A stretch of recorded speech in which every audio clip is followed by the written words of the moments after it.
Hello, good morning friends, welcome back to my channel অর্নেসা বীরভূম লাইফে আপনাদের অনেক অনেক স্বাগত। আশা করি আপনারা খুব ভালো আছেন, আমিও ভালো আছি। এখন বাজছে সকাল 10টা বাজছে, 10 বাজেনি। আমার ব্লগটা স্টার্ট করছি। তোমরা সবাই আমার ভিডিওর সাথে থেকো। আর হ্যাঁ, ভিডিওটা ভালো লাগলে অবশ্যই কমেন্ট তো করবেই, আর সাবস্ক্রাইব করতেও ভুলবে না, আর অনেক অনেক শেয়ার করো। আর হ্যাঁ, কমেন্ট করতেও ভুলবে না। আমি বারবার বলছি, আমার ব্লগ কিন্তু নতুন। তোমাদের যদি খারাপ লেগে থাকে, কোনো জায়গায় আমার মনে হচ্ছে এটা খারাপ, প্লিজ আমায় কমেন্ট করে জানাবে, আর ভালো হলেও জানাবে, শুধু খারাপ নয়। তো চলো, ভিডিওটা এখান থেকে স্টার্ট করছি, দেখতে থাকো। সকালে মুড়ি নিয়ে বসে পড়েছি। তো খিদে পেয়ে গেছিলো, প্রায় 9:30 বাজছিলো। তখন মা বললো খেয়ে নিতে, তো আমিও মুড়ি নিয়ে বসে পড়েছি। আজকে মুড়ি নিয়েছিলাম, আমাদের মুগ ডাল যেহেতু হয়, সেই মুগ ডাল আর আলুতে সেদ্ধ করেছিল মা, আর একটু তেল ভাজা নিয়েছিলাম সেই দিয়ে, আর মিষ্টি নিয়েছিলাম সঙ্গে, আর পেঁয়াজ পেঁয়াজ দিয়ে না, কাঁচা পেঁয়াজ দিয়ে মুড়ি খেতে খুব সুন্দর লাগে। তোমাদের কার কার ভালো লাগে প্লিজ কমেন্ট করে জানাবে। আমার তো খুব ভালো লাগে। টিভি দেখছিলাম আর মুড়ি খাচ্ছিলাম, বেশ খুব ভালোই লাগছিলো। আর বাইরে প্রচণ্ড রোদ, দেখতেই পাচ্ছ, মানে দরজাতে যে ঝালাসটা বইছে। তো যাই হোক, মুড়ি খাওয়ার পর আমি আমার মাইমাকে ভিডিও কল করেছিলাম। দেখো, আমি একটা স্ক্রিনশট করে রেখেছি, কী সুন্দর লাগছে না মাইমাকে। তো ভিডিও কল করার পর আমি স্নান করে চলে এসেছি, কারণ প্রচণ্ড গরম করছিল আর মাথাতে স্নান করাচ্ছিল। তো স্নান করে এলাম। প্রচণ্ড না গলা ধরে গেছে, তোমরা হয়তো ভয়েসে বুঝতে পারবে, একটু ডিস্টার্ব হলে প্লিজ ক্ষমা করে দিও, বুঝতে পারবে হয়তো। এই গরমে জল না খেলে কিন্তু তো একদম যাই হবে হোক, না। আমি তো চেষ্টা প্রচণ্ড করছি জল ভালো করে খাচ্ছি, বলার। এত জল খাচ্ছি, এত জল খাচ্ছি, এত জল খাচ্ছি, মানে কি বলবো, তবুও কারণ শরীরে তো সব নুনটা বেরিয়ে আছে না। আর দেখো কি অবস্থা, মানে দুনিয়া সব কিছু এনে দিলেও মনে হয় চুল ওঠা আমার বন্ধ হবে না।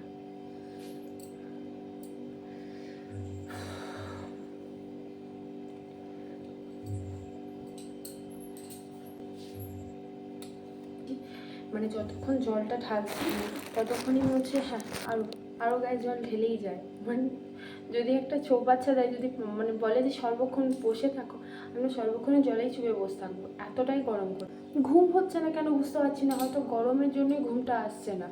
মানে একটুকু বৃষ্টি পড়লে না সবারই শরীরটা ঠিক থাকবে। মানে আমরা দেখুন, অনেক বয়স্ক মানুষ আছে যারা বাইরে ডেলি যাচ্ছে, আমরা তো না গেলেও চলবে, কিন্তু যাদের ডেলি যেতে হচ্ছে, যাদের ওই একদিন যদি কাজ না করে হয়তো তাদের খাওয়া জুটবে না, তাদের কতটা কষ্ট বলুন তো।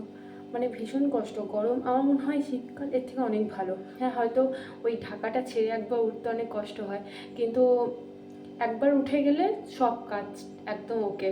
কিন্তু এই যে বাপরে, মানে ঘুম তো হচ্ছেই না। সকালে মানুষ যদি ঘুম থেকে উঠছে, রাতে কখন ঘুমাচ্ছে তাও ঠিক নেই, কি খাচ্ছে, মানে ভালো একটা বাজে একটা, মানে ফালতু হয়ে গেছে, যাকে বলে একদম ফালতু। আমার মনে হচ্ছে কবে শীতকাল আসবে, আমার একদম ভালো লাগছে না।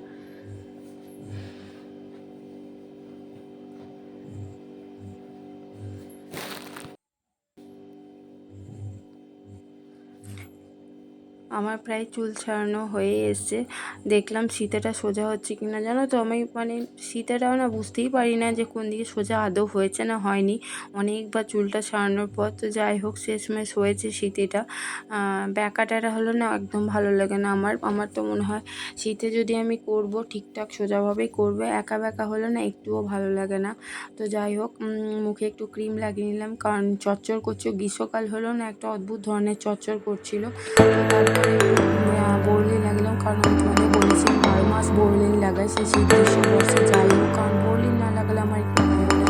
আর একটু হোয়াইটেনিং পাউডারও লাগিয়ে নিলাম, কারণ যতই ক্রিম মাখি কিন্তু তারপরে একটু পাউডার না নিলে না মুখটা বহুত তেল তেলে লাগে। তো এতই গরমে এত ঘাম হচ্ছে, তারপর তো ময়শ্চারাইজার লাগালে একটা আলাদা রকম তেল তেলে লাগে। তো যাই হোক, তেলটা করে নিলাম, আর আমার সিঁদুরটা করে নিলাম। আর এদিকে দেখো, আমার চুল আমার যা উঠছে, আমি এত বসছি না, জমে জমে যাচ্ছে। দেখবো কতটা চুল উঠেছে, তার জন্য এটা ওয়াশ করেছি, চুলগুলো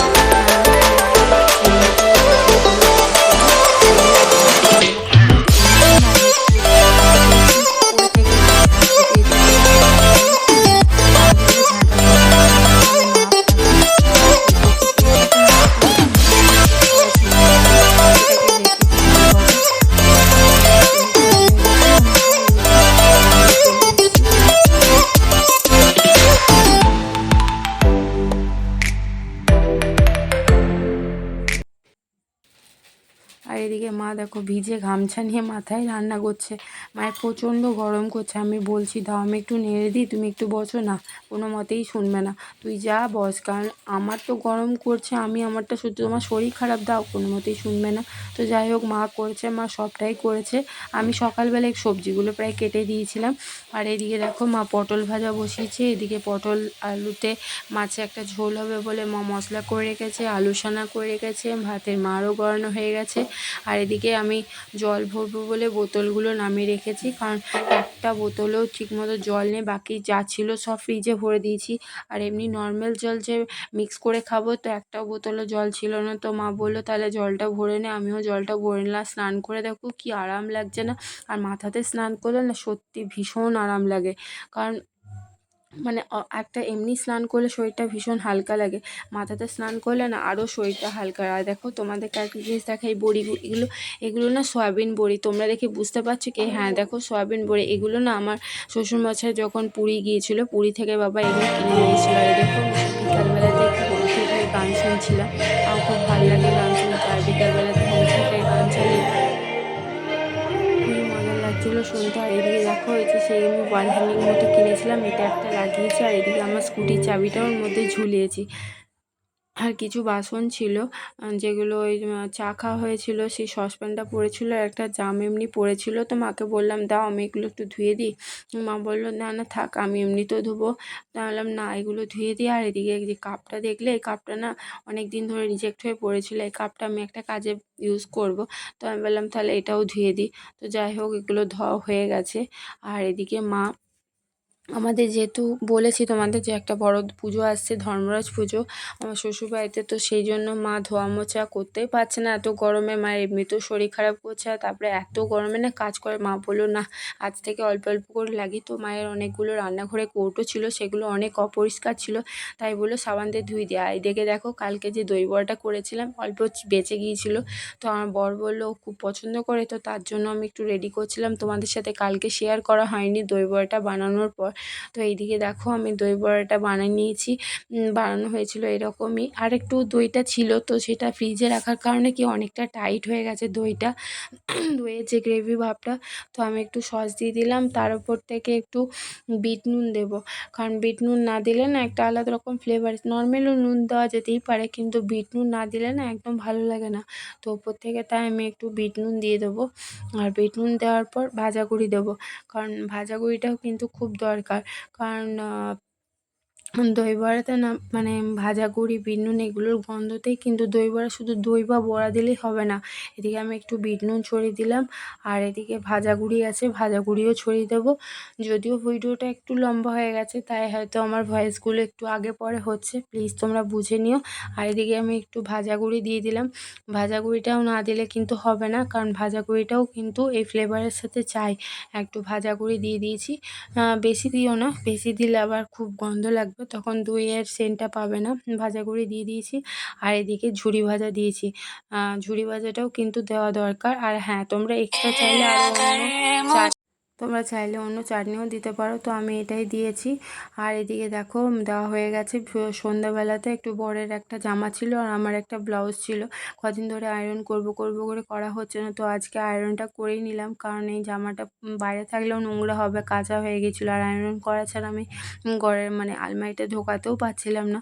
তো আজকে বরের জামাটাও আয়রন করে দিলাম।